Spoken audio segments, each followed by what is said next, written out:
the American Association of Medical Colleges. He's written in Science, for those of you who have subscribed to that magazine, that journal.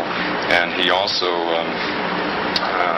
has, I think, 2 publications, 2 books on the topic that he's going to address us with today, and that is behavioral games as it applies to physician learning. Dr. Myron. Thank you.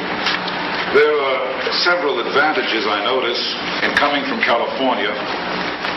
One is that you can wear shorts, whereas the Easterners wear a suit, and that you can wear a mock turtleneck shirt where we wear a tie. I'd like to start today by getting into the applicability of game theory in the field of medicine and in the field of teaching. Now, when Neumann and Morgenstern started with game theory, it was not long before they realized that game theory was not primarily concerned with disclosing the optimum strategy. What it really is concentrating on is concerned with the logic of conflict, that is, with the theory of strategy.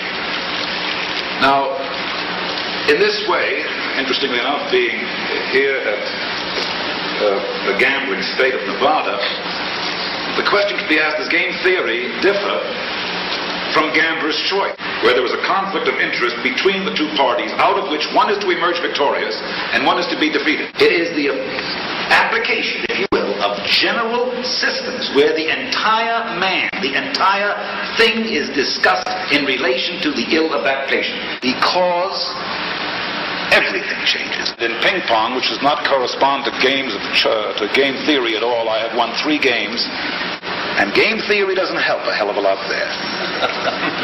Chess. There have supposedly been a whole variety of differences. Chess does not come under this category because there are a whole series of potential changes which can occur in chess. Rappaport mentions in an article that many years ago, Capablanca, playing the Cuban champion, played Marshall, the American champion, and Marshall, at the particular point of the crucial game, opened with a very alien, a very strange, a very foreign opening.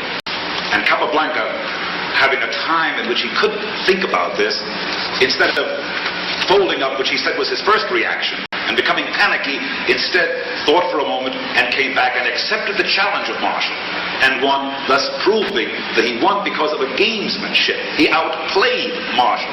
He outplayed Marshall psychologically, as well as outplaying Marshall on the board. Many years ago, there was a very great Russian chess player named Bogolyubov, back in the days of the Tsar. It's not a confrontation, it's a games theory. It takes place between Tosca and Scotland. Now that has great significance. We say these situations exist. These are the milieu, the environment, our kids today say ecology, in which man exists. Now you must abide by that environment. If you can't, if you're in an occupation and you cannot operate in the realm within the formal walls of that occupation, perhaps it becomes incumbent upon us to say that is the wrong occupation. That is the wrong set of values. I think that idea that it might be the wrong set of values is fraught with a great many meanings. Some could be dangerous, quite dangerous.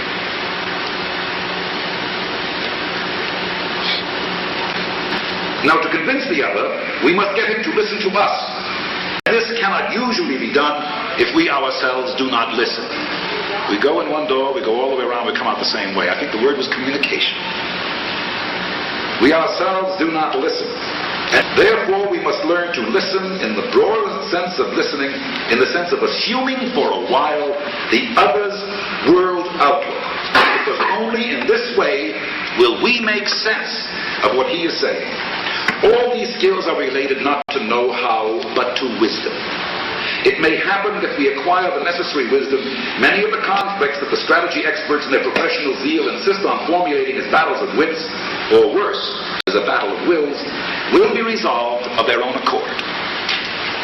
The applicability of these factors, the theory of games, to the field of not only psychiatry, but the teaching of psychiatry, the training, I think has great value. Thank you, gentlemen.